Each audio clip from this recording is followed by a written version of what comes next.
most rewarding aspect of running Exodus over the last 8 years. So you transitioned from telecommunications to exiting the corporate world, or the rat race, if you will, for a different one. In all reality, I wouldn't Yeah, call it a rat race, but you get what I'm saying. You made yeah. a career transition 8 years ago. What's that been like? What's been the most rewarding? I, to me, the most rewarding part of having Excess or starting Excess and building it into a legitimate business is just being involved with good people. As you mentioned, you just said the Joe Miles thing and the Osseo giveaway. And it's not because we're just looking for a company to give away something free. It's because of the guy behind the company. And I think starting Exodus and building it over the last 8 years, being involved with the right people, being involved with good people has always been something kind of top of mind or on the forefront of my mind, because the experience I had in the telecom and corporate world, just being involved an everyday workspace with, man, there's no other way to put it, just terrible individuals. When you And say life, that, do you mean miserable, or just like bad people, or not good coworkers, or all the above? all the above, more just bad people, you know, um, guys stab you in the back, just everything that goes on with the climbing the corporate ladder in the corporate world. Um, so, I mean, I think that part kind of stands out to me, and it gives me some personal satisfaction of being out of that environment and kind of having the freedom to build a company culture. I don't want to say corporate culture because I don't think that we're super corporate here, but building a company culture that you can believe in. Like, we have people here that are competent, and we all know the world is full of incompetence these days. We just had a conversation about that pre-record. But building personnel, watching the personnel within the Exodus team grow, watching their work abilities grow, watching them grow as individuals and also as whitetail hunters too. I think there's some satisfaction that comes from that. And then also, just seeing our stamp on the marketplace. Think about Yeah.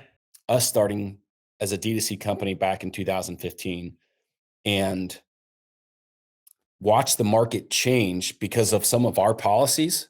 I mean, and I'm referring to the warranty policies. Um, prior to 2015, everything was built with an obsolescence mindset. There was a one year warranty on most trail cameras, and here we come along with a D2C model, completely different business model than basically everybody else.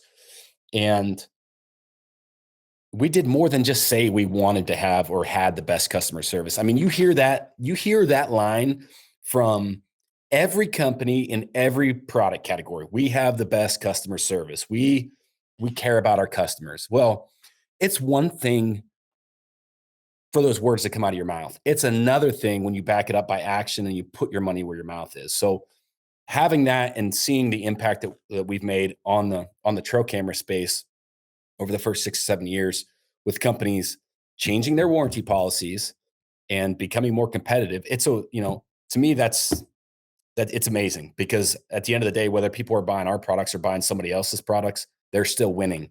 And that came from us. So I think that's to me, that's a big deal.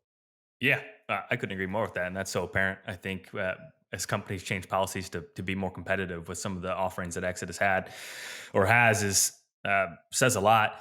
And beyond that, I think I always just kind of look at things like how much, like, Exodus's DNA or thumbprint of what that looks like from a trickle down perspective, from product side, content side, to your point, and everything else. And I do think sometimes when you're in the trenches, it's hard to understand how much that has spider webbed over the last 8 years. And obviously that's really rewarding. I was listening to a business podcast this weekend. It was funny because it resonated with what we had here at Exodus.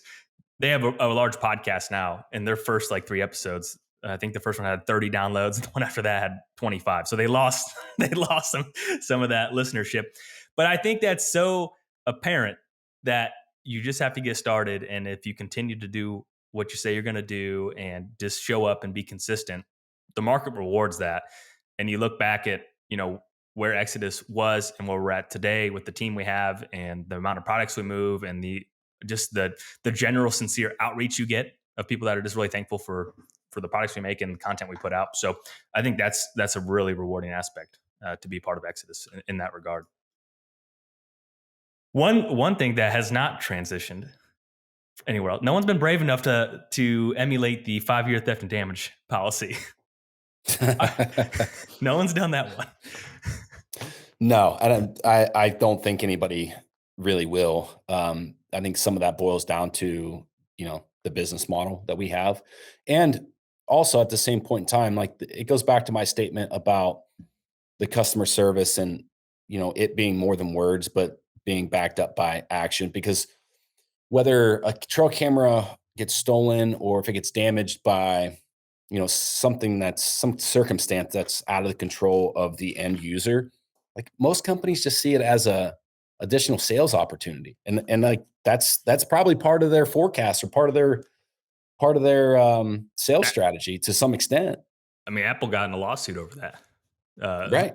Throttle on phones so they could sell more phones. Yeah.